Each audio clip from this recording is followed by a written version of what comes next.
Together, they cost as much as an entire suburban neighborhood. But can any of these carbon fiber supercars beat the Bugatti Veyron? On this week's very special edition of Head to Head, we head to the runway to find out.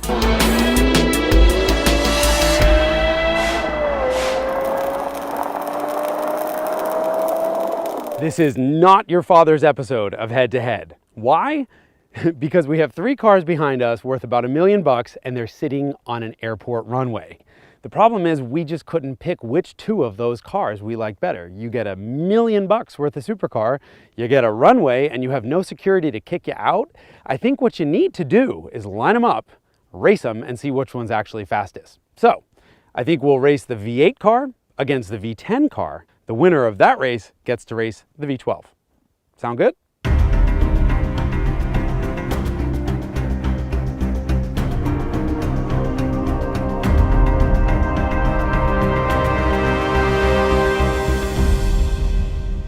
In the silver corner, we have the McLaren MP4-12C. Weird name, wickedly fast car. 3.8 liter V8 with 2 turbos strapped on the back. In the yellow corner, Lexus LFA. It's a 4.8 liter V10 with no turbos, so it makes 50 horsepower less, but it's still a really fast car. They're both rear-wheel drive, but the McLaren is mid-engine, so it's got more weight on the back, which means faster getaway. Which one's faster through a quarter? Let's find out.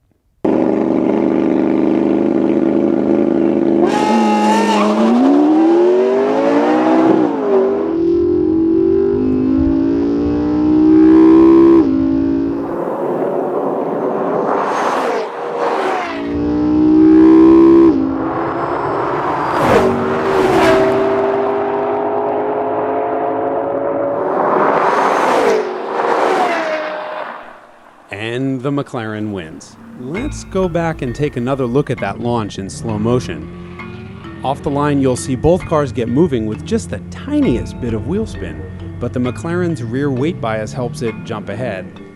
And that's exactly where it stays for the rest of the race. The Lexus V10 screaming like a Formula One car, but screaming's not enough, and the McLaren gets to the quarter-mile marker 0.8 of a second sooner and nearly 6 miles an hour faster. All right, Lexus, kind of the slowest of the bunch, but that's all right because it sounds the best. Anyway, round two, we have the McLaren up against a V12-powered Lamborghini Aventador. This is a 6.5 liter V12 that makes 101 horsepower more than the McLaren does. More importantly, the Lambo has all-wheel drive, which means it goes pew, right off the line. Whether that's enough to keep it ahead over the quarter mile, let's find out.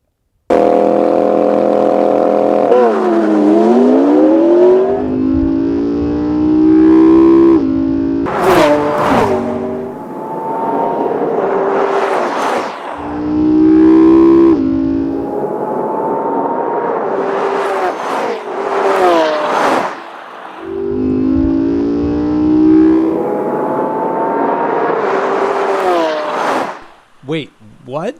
Over so soon? All right, let's watch it again in slow-mo. The McLaren gets a jump off the line because, well, I was driving and I cheat, but cheating is no match for four-wheel drive launch, and the Aventador's is the most violent in the entire business. Thanks to its single-clutch automated manual, the shifts are just as painful. If you ever want to make your passenger cry, you put them in a Lambo. Luckily, it's all over in just 10.6 seconds, with the Lambo coming through the quarter-mile mark at 133.9 miles an hour. But does that mean the Lamborghini Aventador is the fastest carbon fiber supercar in the world? No.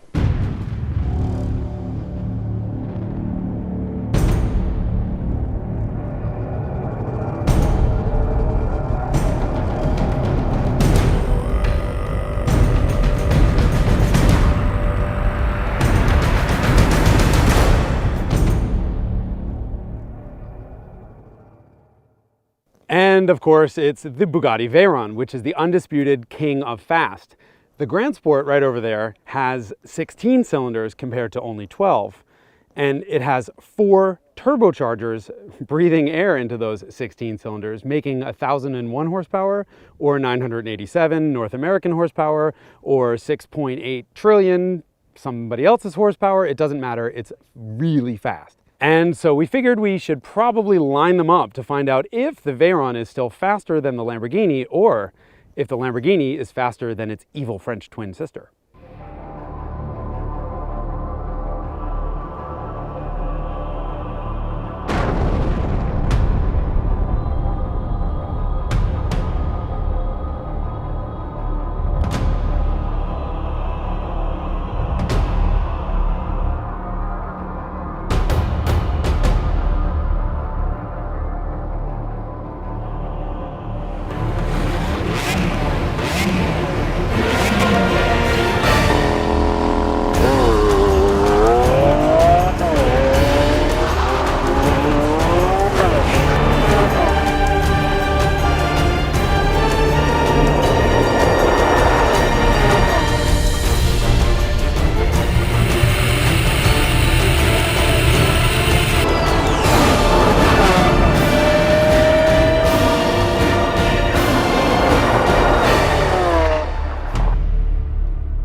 Oh, come on, you didn't really think that the Veyron was going to lose a drag race to its younger sister. I mean, remember, these two cars come from the same family, from the Volkswagen Group. And let's be honest, what happens after the quarter-mile mark is what really counts. The Veyron keeps going to 253 miles an hour versus the Lamborghini's 217. The Bugatti is still speed king, but I think the important takeaway here is that is one fast Lamborghini.